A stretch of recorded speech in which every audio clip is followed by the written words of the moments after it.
Bonsoir, merci. Merci beaucoup d'être venus. Si nombreux, c'est hyper chouette de vous voir. Si on est tous là ce soir, c'est qu'on partage plusieurs choses. La première, c'est une angoisse, plus ou moins intense et sourde, mais face à la dégradation des conditions climatiques autour de nous. La deuxième chose qu'on partage, c'est le constat qu'on est dans un art et dans une industrie qui ne parle presque pas, voire pas du tout, de ces problématiques. Et qu'on est dans une industrie qui a un discours climato-sceptique. Ça peut paraître un peu radical comme ça, comme constat, mais en fait, ne pas en parler et faire comme si ça n'existait pas, c'est les bases du climato-scepticisme. Donc on est là parce qu'on sent quand même qu'il y a un petit souci. La troisième chose qui nous relie, c'est qu'on se dit, je pense un peu tous, ou en tout cas on a l'intuition, que comme les colibris de la légende amérindienne, peut-être qu'on peut faire quelque chose pour changer ça à notre petit niveau. Les colibris qui prennent de l'eau dans leur petit bec pour aller éteindre des grands incendies de forêt. Et peut-être qu'on n'a pas des becs si petits que ça, on verra ça avec nos deux invités ce soir que je vais présenter tout à l'heure. Voilà, et là je voulais vous présenter un des premiers colibris qui a pris l'eau dans son bec, c'est Alex de Seguin qui est scénariste et qui a lui contacté les gens du Shift et qui va nous raconter. Absolument, donc en quelques mots, c'est la 4e fois qu'on se rassemble entre scénaristes et avec les gens du Shift pour se poser ensemble des questions sur le rôle qu'on peut jouer et la manière dont on peut le jouer dans les évolutions, dans les transitions à venir. Donc on s'est rapproché du Shift Project, qui est un think tank que je vais pas prendre le risque de présenter en me trompant, mais qui réfléchit aux questions de la décarbonation de l'économie. Et c'était important d'être entre scénaristes, de faire un événement destiné à des gens qui font tous le même métier, avec une idée derrière la tête, c'est que ça soit concret, qu'on ne parle pas d'intention, qu'on soit concret, on fait tous le même métier, donc on a tous les mêmes problématiques. Et donc l'idée, c'est de se rassembler pour écouter des gens qui ont beaucoup de choses à nous apprendre et qui peuvent nourrir nos imaginaires, et discuter, réfléchir à la manière dont on peut intégrer ces questions-là dans notre travail. C'est donc la 4e fois qu'on se rassemble, et autour de 2 invités, donc de Cyril Dion et Anne Rambach, qui nous font l'amitié d'être là tous les deux, et que je te laisse présenter. Déjà, ces 2 personnes ont un point commun, même si elles ne le savent pas encore, c'est qu'elles se battent pour faire de ce monde un monde meilleur. Donc déjà, de notre part, à tous, merci, parce que c'est pas évident. Voilà, Cyril Dion est auteur, il est aussi poète, il est aussi documentariste, il est aussi réalisateur, et c'est un militant écologiste qui va nous partager son expérience et qui va commencer par faire un petit talk et que je vais inviter sur scène. Et après, il va discuter sur une table ronde à laquelle vous êtes tous évidemment invités à participer, avec Anne Rambach, qui est essayiste, qui est activiste, qui est scénariste, qui est romancière, et qui est accessoirement aussi l'ex-présidente de la SACD. Voilà, donc 2 grands esprits qui vont se rencontrer ce soir et on est très contents. Et je vais laisser la parole à monsieur Cyril Dion. Merci.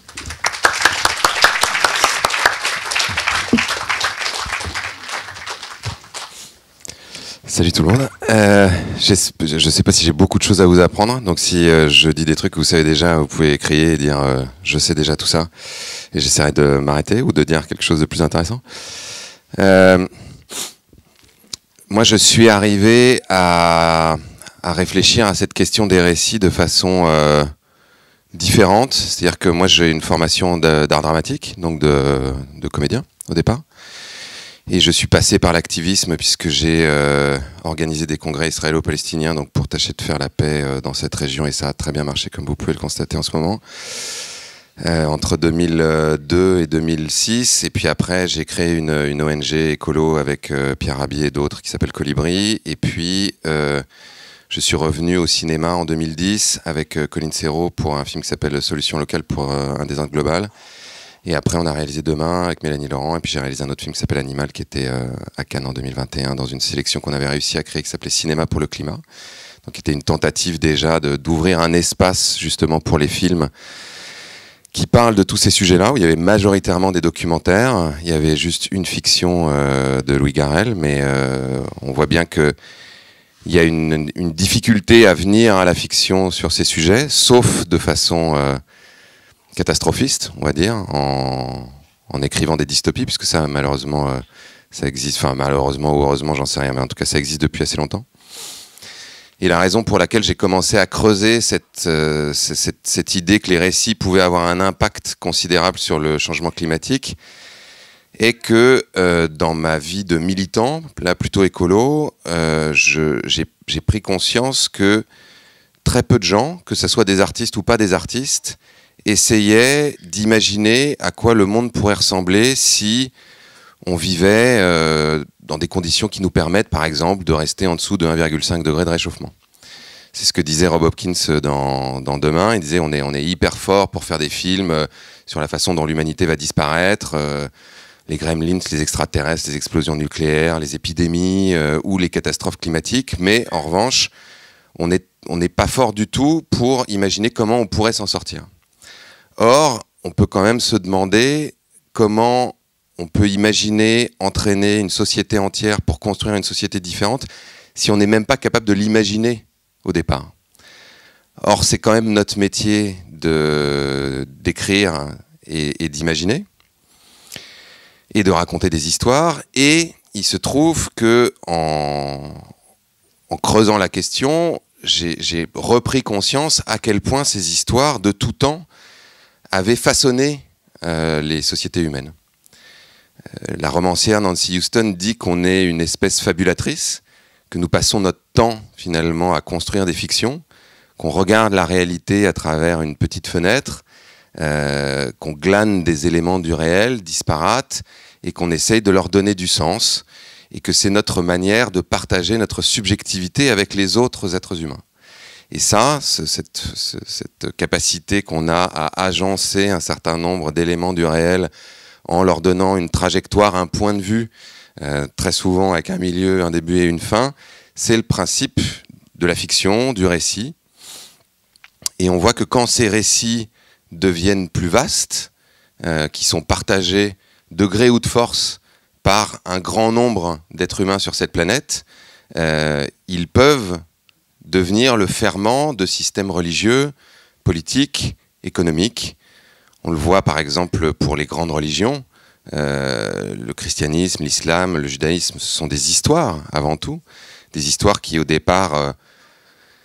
concernaient un nombre assez limité d'êtres humains et qui ensuite, pour des raisons diverses et notamment des circonstances historiques, si on pense au christianisme au moment où l'Empire romain épouse la religion chrétienne, ça lui donne une audience considérable et ça lui permet de se déployer et ça va régir un certain nombre de comportements, la façon dont les hommes et les femmes se comportent entre eux, la façon dont on mange, la façon dont on envisage la mort, dont on envisage éventuellement la transcendance,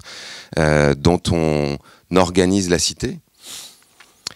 Et on peut se dire que l'humanité est jalonnée de ces récits, que ce soit juste, comme je le disais, des récits religieux comme ça, ou des récits plus politiques. La monarchie, c'est un récit, hein. Se dire qu'on a un roi qui est roi de droit divin et de façon héréditaire qui transmet le pouvoir, c'est une fiction que les humains que des humains, quelques humains ont adopté et qui a ensuite été imposé, comme je le disais, de gré ou de force à un certain nombre d'autres êtres humains. Sans rentrer pleinement dans tout ça, parce que ça demanderait beaucoup plus de temps de développement, ce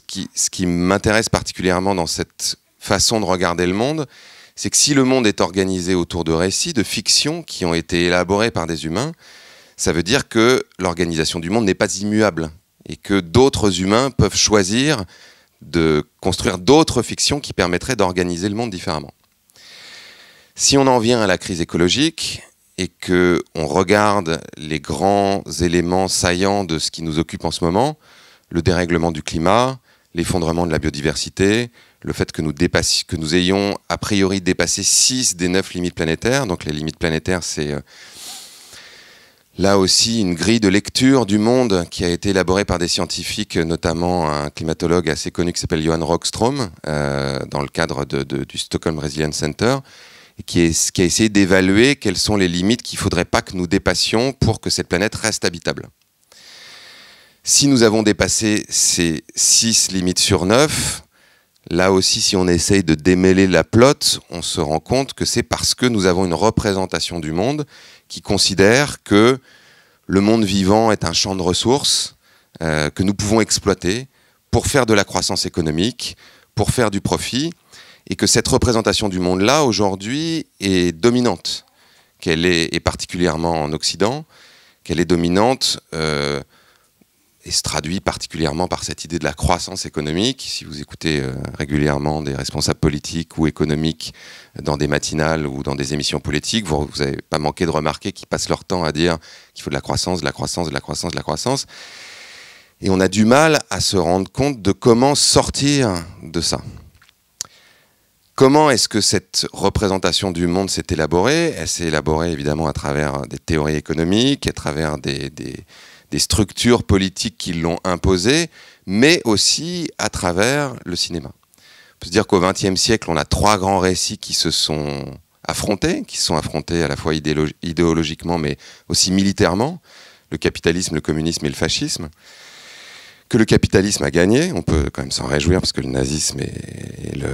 communisme, ça paraissait pas si brillant que ça, en tout cas dans la façon dont ça a été appliqué, particulièrement le communisme version stalinisme. Et une fois que cette victoire a été remportée militairement, notamment au moment de la Deuxième Guerre mondiale, on voit qu'il y a eu une véritable volonté délibérée, notamment des États-Unis, d'utiliser le cinéma comme un instrument qui permettait de continuer à remporter cette victoire plus durablement, notamment contre le communisme. Peut-être que certains d'entre vous connaissent cette anecdote ou ces faits, mais au moment où les Américains ont négocié les termes du plan Marshall après la Deuxième Guerre mondiale, notamment en 1947, ils ont envoyé un garçon qui s'appelait Eric Johnson, qui était à la fois patron un peu d'une sorte de chambre du commerce des États-Unis et de l'industrie cinématographique, pour, en échange des milliards qui étaient investis pour reconstruire l'Europe, obtenir 60% des droits de diffusion sur les écrans de cinéma européens. Et quand il est rentré aux États-Unis, il a justifié cette négociation auprès du Congrès américain en disant « Le cinéma est et doit être une arme contre le communisme ». Donc une arme qui nous permet de défendre notre mode de vie, l'American Way of Life, et de l'imposer d'une certaine manière par des visions du monde, par des représentations qu'on va trouver dans ces films. Les exemples sont extraordinairement nombreux. On sait comment les cigarettiers, par exemple, ont commencé à faire fumer les femmes en mettant en scène des actrices de cinéma et en laissant supposer que fumer était un moyen d'émancipation pour les femmes, parce qu'ils s'étaient rendu compte qu'il y avait quand même une grande partie de la population qui fumait pas et que c'était quand même des clients potentiels vraiment très intéressants. On peut aussi parler de la façon dont la Deuxième Guerre mondiale a été perçue par l'opinion publique entre 1945 et maintenant. Il y a eu des sondages notamment qui ont été faits dans la population française, allemande, anglaise entre 1945 et aujourd'hui. Et alors qu'en 1945, une majorité, notamment des Allemands et des Français, disaient c'est les Russes qui ont été déterminants pour gagner la guerre. 40 ans plus tard, quand on reposait la même question aux Français et aux Allemands, parce que les Anglais disent c'est les Anglais, parce que c'est des Anglais, mais les Français et les Allemands disent très majoritairement aujourd'hui, ce sont les Américains qui nous ont permis de gagner la guerre. Si on regarde les chiffres, on voit que c'est les Russes qui ont investi le plus de forces militaires, qui ont gagné le plus de batailles, qui ont fait subir le plus de pertes à l'armée allemande. En revanche, depuis 1945, un nombre incalculable de films ont été réalisés mettant en scène les Américains comme les grands libérateurs de l'Europe. Évidemment, on ne dit pas qu'ils n'ont joué aucun rôle, ils ont joué un rôle très important. Mais dans l'esprit aujourd'hui des personnes qui ont été exposées à ces films et à ces messages, il est clair que ce sont les Américains qui ont gagné la guerre. Ce qui est tout à fait contestable sur le plan historique et sur le plan des chiffres. Ça, c'est véritablement le cinéma, notamment, mais aussi la publicité, la télévision, qui ont permis de forger cette idée.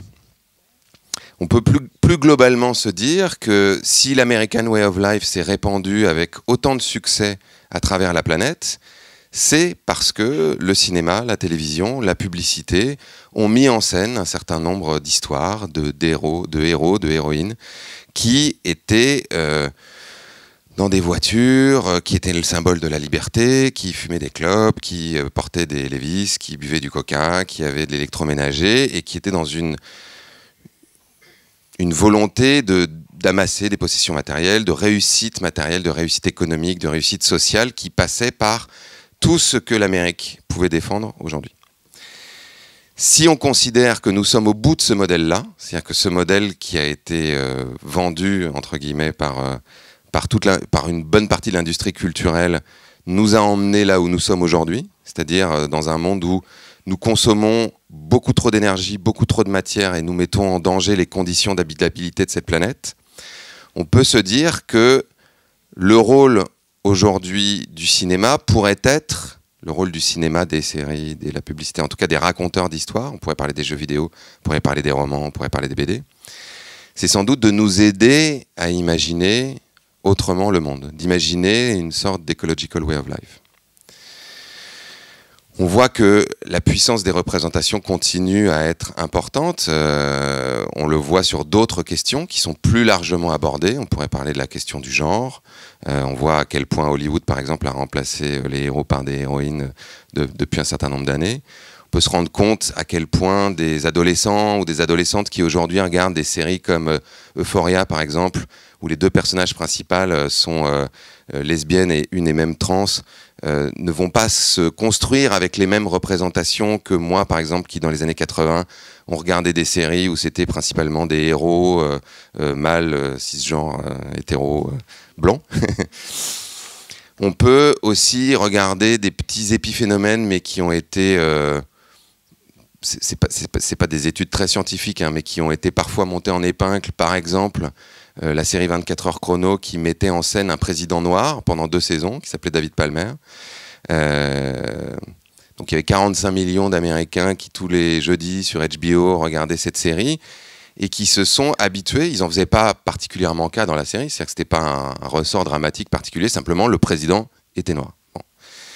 Et quand Barack Obama a été élu, l'acteur qui jouait David Palmer a dit « Nous avons contribué à faire élire Barack Obama puisque les Américains se sont habitués à cette idée que le président pouvait être noir. » Et donc, on avait d'une certaine manière ouvert un petit chemin qui faisait que quand Barack Obama s'est présenté, ça paraissait pas si absurde ou si incongru de voter pour un candidat qui était noir. Une fois qu'on s'est dit ça, et une fois qu'on est d'une certaine manière relativement convaincu de la force, de la pertinence de nos histoires, et on peut l'être parce que d'autres le sont, et en l'occurrence les capitalistes le sont toujours. Si par exemple pour le dernier James Bond, ils se sont amusés à retourner des scènes parce que, je ne sais plus si c'était la dernière Apple Watch ou le dernier iPhone, du coup était sorti entre-temps parce que le film n'avait pas pu sortir à cause du Covid, et donc il a fallu retourner des scènes pour qu'il ait vraiment le dernier téléphone dans le film, c'est qu'a priori ça a un impact. S'ils ont dépensé autant d'argent pour faire un placement de produit, ce qui est fréquent dans les films, hein, il y a énormément de placements de produits, notamment aux États-Unis, qui permettent de donner envie aux consommateurs d'avoir le même truc que le personnage qui est dans le film qu'ils ont été voir au cinéma. C'est que voilà, nos histoires infusent énormément. Moi, j'ai pu m'en rendre compte de première main dans quelque chose qui n'était pas une fiction, mais qui était donc un documentaire qu'on a réalisé avec Mélanie Laurent qui s'appelle Demain, où notre intention délibérée était de faire un film, comme je vous le disais au début, qui essaye d'imaginer, ok, comment la société pourrait être si on mettait bout à bout une bonne partie des solutions, des réponses qu'on connaît déjà à la crise climatique. Parce que aucun documentaire à ce moment-là n'avait exploré cette voie. La plupart des documentaires étaient là aussi très catastrophistes, très dans la description du problème, la description de l'urgence, mais très peu dans une projection.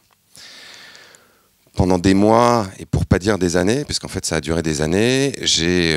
été voir des chaînes de télévision, des producteurs ou des productrices de cinéma, en proposant cette idée, et on m'a répondu très gentiment, c'est super, je pense que ça n'intéressera personne, parce qu'en fait, ce qui saisit le plus les spectateurs sont des émotions plutôt négatives. Là, ça va être une sorte de catalogue de bonnes pratiques, de bons sentiments. Ça risque d'être quand même un peu chiant ton truc. Et il a fallu vraiment aller jusqu'à... Parce que le truc que j'entendais le plus, c'est je vois pas ton truc là, je vois pas. C'est peut-être un truc à faire sur France 5, tu as fait une série, je sais pas, bon, je vois pas. Et moi, je passais mon temps à leur dire, mais si, en fait, il y a vraiment une histoire à raconter, et je pense qu'on peut la mettre en scène, et que c'est très important que ça soit un film de cinéma, parce que, justement, on va pouvoir être confronté, enfin, être exposé à une histoire pendant 1h45, enfin, en l'occurrence 1h55, qui, tout le monde a trouvé que c'était trop long quand on a fait ce montage, et vous connaissez ça par cœur, et dans une salle de cinéma, parce que la qualité d'attention qu'on a n'est pas la même, parce que le cinéma a cette capacité de nous parler à tous les étages. C'est-à-dire qu'à la fois, ça peut nous faire réfléchir intellectuellement, à la fois, on peut s'identifier à des personnages, à la fois, on peut être pris par une narration, à la fois, on peut avoir des chocs esthétiques avec les images, avec la musique. Et c'est peut-être ce qui, en termes d'art, permet l'expérience la plus complète, en tout cas qui mobilise le plus de sens et le plus d'éléments, et donc qui se rapproche le plus de ce qu'on voudrait que les gens vivent, c'est-à-dire faire l'expérience de quelque chose. Parce que, et ça aussi vous n'avez pas manqué de le remarquer, la plupart du temps les gens réagissent à une situation donnée, là en l'occurrence changement climatique, quand ils font l'expérience de ce que c'est. Tant que ça reste une idée assez vague, voire même une perspective plutôt lointaine, ça ne mobilise pas les foules. À partir du moment où on commence à vivre une sécheresse, vivre une canicule, vivre un incendie géant, vivre une méga inondation, et que intellectuellement on commence à rapprocher cette expérience de quelque chose qui a été théorisé, et qu'on nous dit bah voilà, en fait ce qu'on vous expliquait, le changement climatique, c'est ça, ce que vous venez de vivre. Là, potentiellement, on met en action les gens. Il y a une sorte de jonction entre l'émotion et l'intellect qui permet de les mettre en action. Si on veut ne pas avoir besoin d'attendre, justement, d'être dans des situations dramatiques où on vit des catastrophes pour que les gens réagissent, ça veut dire qu'on a besoin certainement de leur faire vivre des expériences avant. Et il me semble que le cinéma est une façon de vivre des expériences, et en plus de les vivre collectivement, donc d'avoir la possibilité que tout ça soit démultiplié, à la fois dans l'expérience qu'on va faire dans la salle de cinéma, et ensuite dans les interactions qu'on pourrait avoir avec les gens qui étaient avec nous dans cette salle. Quand on a fait Demain, ça s'est vérifié de façon assez étourdissante, c'est-à-dire que des milliers et des milliers d'actions ont été entreprises par des gens, et moi, il m'arrive encore toutes les semaines de croiser des gens qui me disent vous avez changé ma vie, ou j'ai changé de boulot, ou ce film a eu un impact énorme dans ma trajectoire, je l'ai vu quand j'étais au lycée, j'ai choisi mes études par rapport à ça, ou je faisais mes études, j'ai choisi mon boulot par rapport à ça, ou j'ai créé une boîte, ou j'ai changé de boulot, où je suis élu, en l'occurrence c'était le cas d'Anne Hidalgo qui a témoigné du fait qu'en voyant Demain et en voyant l'exemple de Copenhague, elle s'était dit mais on pourrait tout à fait faire ça à Paris, c'est à peu près la même échelle, et en fait la politique vélo a été notamment développée à partir de là, et puis elle a été dopée après par le Covid et tout ça, mais on a pu voir que en changeant la perspective, c'est-à-dire en se contentant pas d'écraser les gens d'un constat, mais en leur proposant un horizon, en essayant de faire un mix entre je suis percuté par un élément dramatique puissant qui est le fait de savoir que cette planète pourrait devenir inhabitable, et donc je suis dans une forme de disponibilité à ce qu'on me dise ok, qu'est-ce qu'on peut faire, puisque je suis un peu paniqué, et qu'à ce moment-là, en apportant des réponses, ça avait un impact très important sur les gens. Une fois qu'on s'est dit tout ça, la question est comment est-ce qu'on fait rentrer tout ça dans une œuvre d'art? C'est-à-dire comment est-ce qu'on ne devient pas des publicitaires et des agents de la propagande écolo, si noble soit-elle, mais comment est-ce que dans un métier où on essaye de faire en sorte que quelque chose nous échappe, et que cette chose qui nous échappe puisse potentiellement devenir quelque chose qui touche d'autres personnes et qui les mobilise intérieurement, comment peut-on faire? Et la réflexion qu'on a eue dans un premier temps avec Marion Cotillard et Magali Payen en créant une structure qui s'appelle Newtopia, et puis maintenant de façon plus large avec un collectif qui s'appelle Cut, qu'on a créé avec Carole Scotta, notamment de Haut et Court, Jérémy Régnier, Swan Arlo, Yamabas, Flore Vasseur et tout ça, et Julien Malric, on s'est dit peut-être qu'il est nécessaire de nourrir les raconteurs et les raconteuses d'histoire avec un certain nombre d'éléments qui les touchent, qui les mobilisent. On parle et on écrit souvent à partir de choses qui nous bouleversent ou qu'on connaît bien. Et force est de constater que pour le moment, si ce sujet est aussi absent du cinéma français, mais du cinéma de façon générale, c'est d'une part qu'il y a une expérience assez lointaine du sujet, qu'il y a une méconnaissance importante, qu'il y a beaucoup de pudeur, si on veut le dire gentiment, ou de peur d'aborder ce sujet-là en disant « je ne suis pas légitime » ou « je vais m'en prendre plein la gueule parce que moi-même dans ma vie je ne suis pas irréprochable, je prends l'avion, je mange du Nutella et j'ai une voiture. Et donc je ne vais pas y aller ». Donc notre réflexion, c'était de se dire comment est-ce qu'on peut faire vivre à toutes ces personnes qui écrivent des situations, des expériences qui les touchent suffisamment, qui leur fassent peur, qui les mettent en colère, qui leur permettent aussi d'entrevoir que d'autres imaginaires sont possibles, en allant rencontrer des gens qui sont déjà en train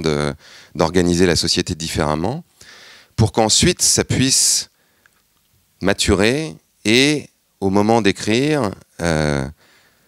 rejaillir avec des choses qui seront construites et qui seront intentionnelles, et d'autres choses qui nous échappent, qui, à mon sens, sont les choses souvent les plus intéressantes et les plus puissantes, et puissent construire des œuvres d'art. Et comment est-ce que, au-delà de chacun qui va pouvoir vivre ces expériences-là et écrire, comment est-ce qu'on peut construire un mouvement, comme des mouvements artistiques qu'on a pu connaître dans le passé, qui puisse se saisir de cette question et qui puisse engager une sorte de véritable bataille culturelle. Parce qu'il y a aujourd'hui une bataille culturelle qui est engagée et que, pour l'instant, on perd de façon indéniable parce que les moyens mis en œuvre et les moyens investis pour continuer à faire des films de Marvel ou autres réjouissances purement commerciales sont considérables parce qu'on continue à être exposé à des milliers de messages publicitaires chaque jour, parce que finalement les ressorts aussi de la création sont souvent soumis aux lois du marché, comme tout un tas d'autres activités, et qu'on va plutôt chercher à faire des choses qui fonctionnent, qui font rapidement de l'audimat ou qui emmènent beaucoup de spectateurs dans les salles. Et donc on a tendance à utiliser des vieilles recettes qui continuent à penser le monde comme il était jusqu'à maintenant.